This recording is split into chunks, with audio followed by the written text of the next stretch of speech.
On line پڑھا سکتے ہیں جس میں ایک دوسرے کے چہرے نظر نہ آئیں؟ دیکھو لڑکیوں کو پڑھانا، اس میں ہر آدمی کی حالت دوسرے سے مختلف، ٹھڑک کے اعتبار سے بھی ہر ایک کی حالت دوسرے سے مختلف ہے، پھر مزاج کے لحاظ سے بھی، پھر لڑکیوں کے لحاظ سے بھی، اس میں کوئی ایک فتویٰ سب پہ نہیں لگایا جا سکتا۔ نارملی تو ایک جوان لڑکا جوان لڑکی کو اگر آن لائن یا صرف فون پہ بھی پڑھائے گا تو فتنے کا اندیشہ ہوگا۔ وہ لڑکا لڑکا نہیں ہے جو لڑکی سے گپ شپ لگائے اور اس کی لڑکی کی طرف اٹریکشن نہ بڑھے، الا یہ کہ وہ شادی شدہ ہو، اس کے جذبات کی تسکین ہو چکی ہو، یا وہ لڑکی کی آواز اتنی بھدی ہو یا وہ اتنی بھدی ہو کہ کوئی اٹریکشن کی صورت ہی نہیں ہے۔ نارملی ایسا نہیں ہوتا۔ تو لڑکے کی ڈیفینیشن یہ ہے، لڑکا اور لڑکی کا فرق کسے کہتے ہیں؟ یہ جو اللہ نے دونوں کو الگ الگ جنس بنایا، یہ یہی ہے نا کہ دونوں ایک دوسرے کی طرف مائل ہوتے ہیں، اور اسی میلان کی بیس پہ تو انسان شادی کرتا ہے۔ تو یہ کیسی لبرل لوگوں نے بات لگائی ہوئی ہے کہ لڑکیاں لڑکوں کو پڑھا رہی ہیں، لڑکے لڑکیوں کو، اور جی دل پاک ہونا چاہیے۔ دل ول پاک نہیں ہوتا، انسان جب مرد ہے تو وہ آدمی پہلے ہے، باقی سب چیزیں وہ بعد میں ہیں۔ تو اس لیے آپ نہ پڑھائیں، لیکن بہرحال اگر کسی کو فتنہ نہیں ہو رہا، بالکل ریزرو ہو کے پڑھا رہا ہے وہ، اور اس کے دل مائل نہیں ہو رہا، ایسے بھی لوگ ہیں، سارے ایک جیسے نہیں ہوتے، تو پڑھا سکتا ہے پھر وہ۔ تو یا اس کا مدار ہے فتنے پر، فتنے کا اندیشہ ہے یا نہیں ہے۔ جہاں فتنے کا اندیشہ ہوگا بند کر دیں پڑھانا، پڑھائیں نہیں۔ ایک بات تو یہ ہو گئی۔ دوسری بات یہ کہ اپنے آپ کو فتنوں میں ڈالتے کیوں؟ لڑکے مر گئے ہیں پڑھانے کے لیے، لڑکیوں کو جا کے سمجھا رہے ہیں۔ ایک صاحب کہتے ہیں میں فیس بک پہ دوستی ہے لڑکیوں سے، میں ان کو دین کی دعوت کی تبلیغ دیتا ہوں۔ میں نے کہا ان کو کوئی لڑکی دے دے گی، آپ لڑکوں پہ محنت کریں۔ آپ کیوں بلا وجہ یار تم خام خام فضول بات لے کے بیٹھے ہوئے؟ تو ان کو وہ پڑھا دیں گے۔ تو اس لیے وہ اپنے آپ کو آزمائش میں کیوں ڈالتے ہو؟ میں نے بڑے بڑے نیک لوگوں کو اللہ کی قسم بگڑتے ہوئے دیکھا ہے، جنہوں نے اپنی ذات پر اعتماد کیا۔ دیکھو مرد کی، جو دیندار آدمی کی بربادی کی پہلی سیڑھی لڑکیوں کے فتنے سے شروع، وہ تمام فتنوں سے بچ جاتا ہے یہاں کے۔ اور یہ بخاری کی حدیث ہے، نبی صلی اللہ علیہ وسلم نے فرمایا ما ترکت بعدی فتنةً اضر علی الرجال من النساء، میں نے اپنے بعد مردوں کے لیے عورت سے بڑا کوئی فتنہ نہیں چھوڑا۔ اس فتنے سے وہی بچے گا جو نظر جھکائے گا، ریزرو ہو کے زندگی گزارے گا، عورت سے دور رہے گا اور نکاح کر کے اپنی بیوی سے محبت کرے گا۔ اور کمال کی بات یہ کہ جو لڑکا جتنا لڑکیوں سے دور رہتا ہے، اپنی بیوی کے لیے اس میں اتنے زیادہ جذبات پیدا ہوتے ہیں، حلال میں اللہ اس کی لذت بڑھا دیتے ہیں۔ یہ جو ہر وقت لڑکیوں کے جھمیلوں میں بیٹھے رہتے ہیں نا، ان کو اپنی بیویوں میں کوئی رغبت نہیں ہوتی، کسی کام کے نہیں رہتے، یہ حقیقت ہے۔ جب آپ نظر جھکاؤ گے کوئی عورت دیکھنے کو نہیں ملے گی آپ کو، آپ کے جو جذبات ہیں وہ کس کے لیے خالص ہو جائیں گے؟ اپنی بیوی، اس سے ٹوٹ کے محبت کرو گے، پھر اس کی قدر کرو گے۔ کتنی عورتوں کی شکایتیں آتی ہیں، مردوں کو ہم میں رغبت ہی نہیں ہے، میاں کو، میں کہہ رہا ہوں پراٹھے بھی کھا رہا ہے وہ، انڈے بھی کھا رہا ہے اور ملک شیک بھی پی رہا ہے اور مرغے بھی پھوڑ رہا ہے، رغبت ہی نہیں ہے۔ رغبت کیوں نہیں ہے؟ سارا دن تو دفتروں میں لڑکیوں کے ساتھ بیٹھا رہتا ہے، پروگراموں میں بھی دیکھو نا ٹی وی کے۔ ایک بات تو یہ ذہن میں رکھو کہ مرد کی مردانگی مردوں میں بیٹھنے میں ہے، مرد لڑکیوں میں بیٹھا ہوا خدا کی قسم بالکل بھی اچھا نہیں لگتا، زنانہ پن کی اس میں وہ آ رہی ہوتی ہے۔ ابے آدمی ہے تو بہشتی زیور میں مولانا اشرف علی تھانوی رحمہ اللہ نے لکھا ہے کہ اپنے چھوٹے لڑکوں کو، بچوں کو لڑکیوں میں کھیلنے مت دو، ان کو بولو تم ماشاءاللہ مرد ہو بیٹا، لڑکوں میں کھیلا کرو جا کے۔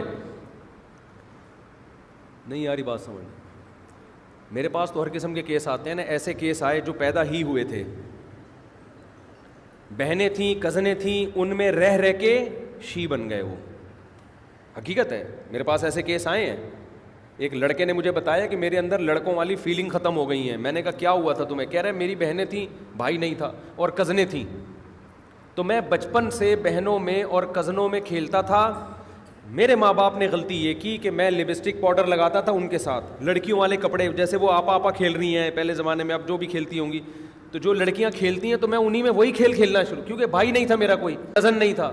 تو کہا اس کا نتیجہ نکلا میں ساڑیاں پہن کے، چوڑیاں، ماں باپ کو روکنا چاہیے تھا نا کہ کم بخت تو کیا کر رہی ہے، بچہ ہے لپسٹک لگا رہا ہے، ماں باپ نے کہا کوئی بات نہیں، ابھی تو چھوٹا بچہ ہے، ابھی تو بہنوں کے ساتھ کھیل رہا ہے، آپ چوڑیاں پہن رہا ہے, مہندی لگا رہا ہے, کوئی بات نہیں, وہ کم بخت کی بیچارے, کم بخت تو نہیں کہنا چاہیے, ہم سے اچھا ہی ہوگا وہ, اس بیچارے کی نیچر کیا ہو گئی, بولو, چینج. وہ کہہ رہے یار مجھے, میں جب جوان ہوا ہوں تو مجھ میں وہ ڈیزائرز ہی نہیں مردوں والی. تو مولانا شرفی تھانوی رحمۃ اللہ علیہ نے کب بہشتی زیور میں لکھ دیا کہ اپنے لڑکوں کو, بچوں کو لڑکیوں میں کھیلنے مت دو, اس کو لڑکوں میں کھلاؤ. مارم پیٹی کھیلے اور دانت تیری ایسی کی تیسی, ادھر گھٹنا مار دیا, ادھر کولا لے کے بیٹھا ہوا ہے, یہ سب مردوں پہ سوٹ کرتے ہیں. درخت پہ چڑھا گر گیا, کیڑوں کی دوا کھلائی اس کو, ٹھیک ہے نا, ہڈی چھوڑ دی اس کی, تو یہ مسئلے خراب ہو جاتے ہیں بچوں کے. تو اسی طرح کو ایجوکیشن میں بھی لڑکوں میں زنانہ پن آنا شروع ہو جاتا ہے. کو ایجوکیشن میں جو بچے پڑھتے ہیں نا, لڑکیاں دیکھ دیکھ کے ان میں, ابے اس کو آدمی دکھاؤ اپنے جیسے, مردانگی پیدا ہوگی اس میں. لڑکیوں کو لڑکیوں میں کھیلنے دو, لڑکیاں لڑکوں میں کھیل کے خراب ہوتی ہیں, سمجھتے ہو.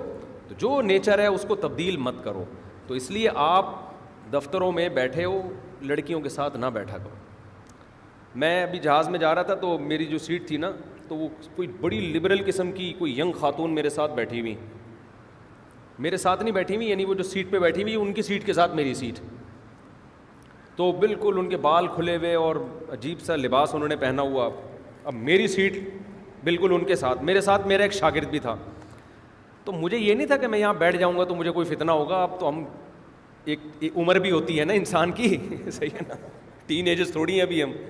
تو مجھے الحمدللہ کوئی فتنے کا خوف نہیں تھا کہ میں ان کے ساتھ بیٹھوں گا تو میرے جذبات ادھر, وہ میرے لیے وہ بہن جیسی تھی. لیکن مجھے بیٹھتے ہوئے عجیب سا لگ رہا تھا کہ یار میں کیا اس کے ساتھ, میں آدمی ہوں, میں کیوں بیٹھوں یہاں پہ, میں کیوں بیٹھوں نا. مجھے اپنے آپ سے شرم آ رہی تھی. یا تو چلو پراپر ڈریس میں ہوتی, اب نیم برہنہ سا لباس ہے اور بال کھلے ہوئے ہیں اور بالکل بالکل ینگ سی لڑکی, مجھے عجیب سا لگا میں آدمی ہوں کہ میں نہیں بیٹھوں گا بھائی یہاں پہ, سمجھ رہے ہو نا. تو مجھے شرم آ رہی تھی, حقیقت بتاؤں. تو میرے شاگرد تھے, میں نے اس سے کہا آپ یہاں بیٹھ جاؤ, اپنی سیٹ مجھے دے دو. اب وہ بھی شرمیلا, وہ انجینئر بھی ہے یونیورسٹی میں, پروفیسر بھی ہے اور ہمارا شاگرد ہے, عالم بھی ہے. تو میں نے کہا آپ یہاں بیٹھ جاؤ. کہہ رہے نہیں استاد جی آپ بیٹھو. اب میری طبیعت میں مذاق ہے, میں نے کہا یار دیکھو آپ پورے سفر میں آپ نے میری اتنی خدمت کی ہے نا, اتنی خدمت کی آپ نے, تو میں اس کا آپ کو کچھ انعام دینا چاہتا ہوں. اس کا انعام یہ کہ یہاں اس مبارک سیٹ پہ کون بیٹھے گا, آپ بیٹھو گے اس عظیم سیٹ پہ, جس کے لیے لوگ ترستے ہیں نا ایسی سیٹوں کے لیے. ابے کسی چھڑے چھاٹ کو بھیج دو, کوئی خوبصورت سی انٹی بیٹھی ہوئی ہوں اور بال کھلے ہوئے اور ینگ ہوں, تو لڑکا تو چاہے گا کہ یار مجھ سے ڈبل پیسے لے لو, مجھے سیٹ یہاں دے دو. تو میں نے کہا یار میں آپ کی خدمات کا بہت معترف ہوں. بڑے ایکٹنگ کی پھر میں نے نا, وہ بھی ہنس بھی رہا, کہہ رہا کیا کہہ رہے ہو. میں نے کہا نہیں یار, آپ میرا بیگ آپ نے اٹھایا پورے راستے, میری خدمت آپ نے کی, کراؤڈ کو کنٹرول آپ نے کیا جو بیانات ہو رہے تھے, تو میں اس کے سلسلے میں یہ مبارک عظیم سیٹ کس کو دینا چاہتا ہوں آپ کو. وہ ہنس بھی رہا تھا. یہ عظیم سیٹ آپ کی ہے, یہ میں آپ کے لیے چھوڑتا ہوں. وہ کہہ رہے نہیں نہیں. میں نے کہا میں بیٹھ یہاں پہ, زیادہ نہیں. وہ اس کو میں نے بٹھایا تو وہ بھی یوں کر کے بیٹھا ہوا ہے نا, یوں ونٹی یوں بیٹھی, وہ یوں بیٹھا ہوا ہے. میں نے کہا یار یہ تو بڑا برا امیج جائے گا, جیسے پتہ نہیں کوئی بم لے کے بیٹھی ہوئی. میں نے کہا تمیز سے بیٹھو سیدھا, جیسے سب لوگ بیٹھتے ہیں. میں یہ سب اس لیے نہیں بتا رہا کہ کوئی واقعہ سنا رہا ہوں. جو مرد ہوتا ہے نا, مرد, اس کو لڑکیوں میں بیٹھتے ہوئے شرم آتی ہے.